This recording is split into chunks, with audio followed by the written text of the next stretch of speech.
This is the OSU Roundup and Coach Gundy with us, and let's talk Texas Tech. What have you seen from the Red Raiders so far? Well, offensively, they want to play really fast, faster than we do, much different than the team we just played. They're more of a spread offense, a lot of quick passes into flat bubbles, one-stop routes with their base running game, and then play actions and throw the ball down the field with a lot of speed. Defensively, they play some three down. They play what we call some two-hole, like what Texas played against us.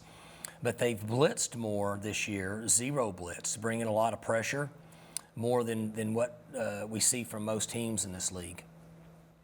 Whether that's based on who they've played up to this point or not, I'm not sure.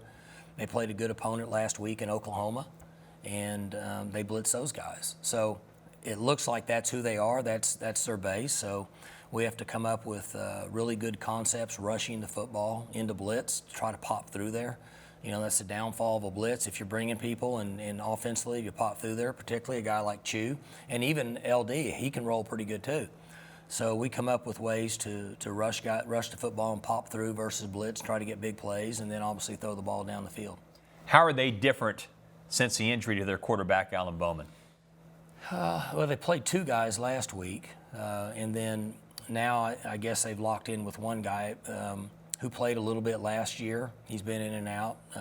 He's mobile. He can execute the quarterback run game, and then he throws a lot of the quick throws. So I don't see a lot of changes scheme-wise other than a little bit more quarterback run. Stay with us. The Showdown Breakdown with Brandon Weeden is coming up.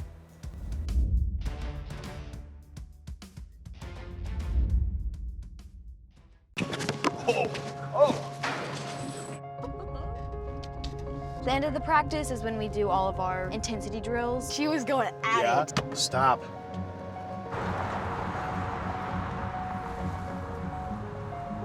Right there we go. If we win this, is the one way to get to the playoffs. I know.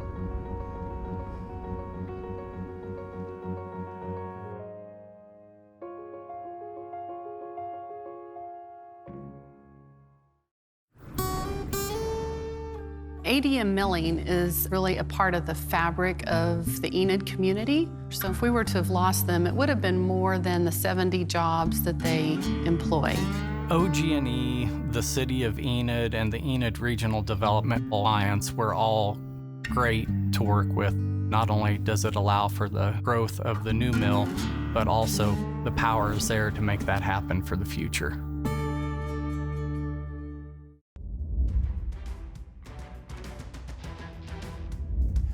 Showdown Breakdown time.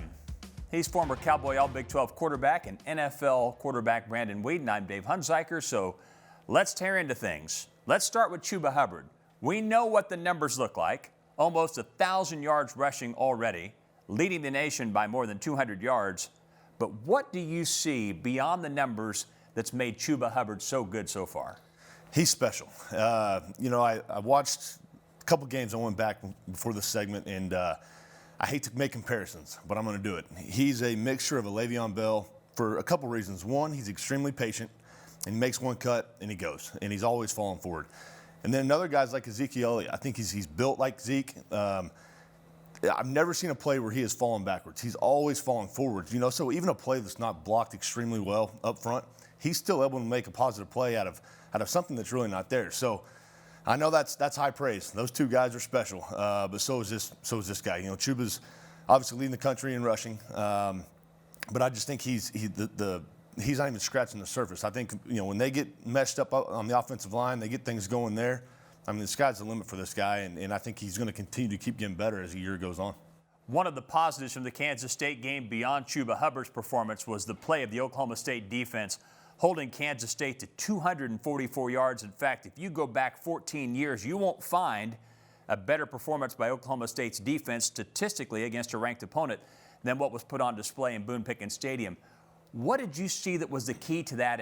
And talk, if you would, about Oklahoma State adjusting to the physical style of Kansas State. With all the experience on both the defensive line and offensive line, was Oklahoma State's inexperienced defense that really ruled the night. It was, and you know, I was here in the stadium watching, and that was the first thing that really stood out about the defense. They kind of took it upon themselves to set the tone. You know, they flew to the football. I think they tackled better than they have in the previous games.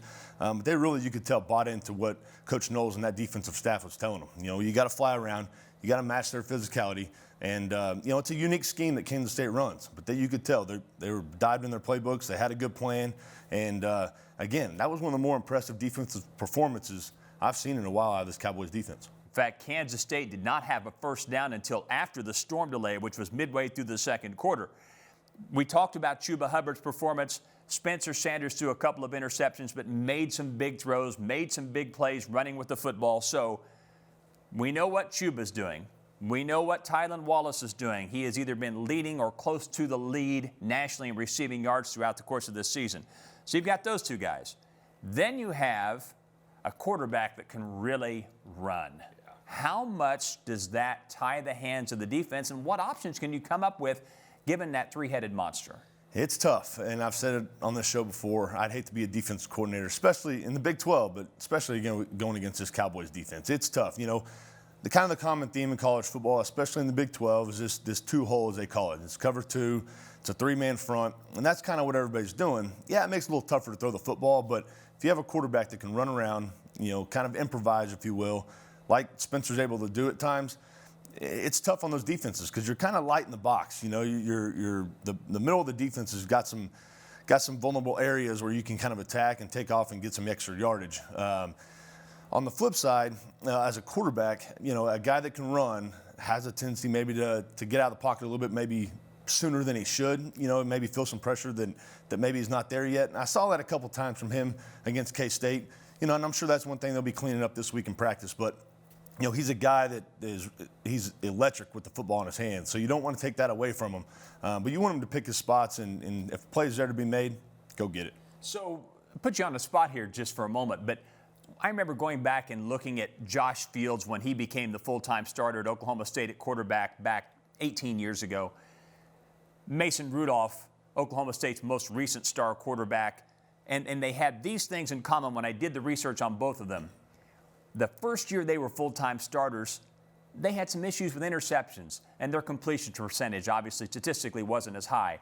What's that adjustment like? What happens in the process of the maturation of a quarterback where things start to change? And when does that usually happen? It seemed like for those guys, it was about midway through that first year that they were the starters. So tell us about that. Yeah, I think it's, you know, every guy's different. You know, I mean, I threw a pick in my first game. I mean, so you never know. I mean, it's one of those things where some guys adjust quicker and some guys may not.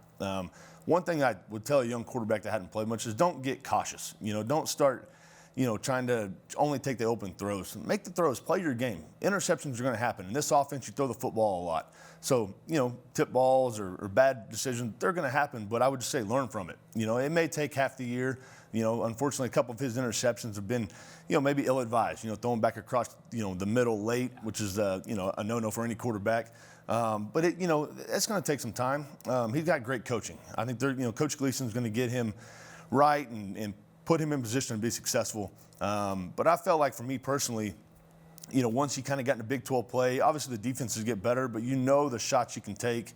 You know, you can be aggressive at times and then maybe be more cautious at times. But he's on the right track. He's having a great year. Just needs to build on the positives and keep going forward. So looking at this week, what will Texas Tech bring defensively that might be concerning to Oklahoma State? You know, against Oklahoma, they tried to pressure, and it didn't really get home. You know, they had a bunch of big runs when they did pressure. You know, so even though they're aggressive style of defense, I still think if you can get a hat on a hat with the offensive linemen and the receivers can block on the perimeter, you know, there's a lot of opportunities for big plays because they're out of gaps. You know, sometimes when they pressure maybe from the left side, you know, there's holes in the middle of that front that you can kind of exploit. So, you know, you kind of got to attack it twofold. If they're going to be aggressive, you got to be aggressive in your play calling. You got to be aggressive and keep attacking them. I always say if you blitz me, I'm going to make you pay for it. And that's what Oklahoma State's got to do on Saturday. That's Brandon Weeden. I'm Dave Hunziker. 11 a.m. Oklahoma State and Texas Tech on Saturday. This has been the Showdown Breakdown. Thanks for watching.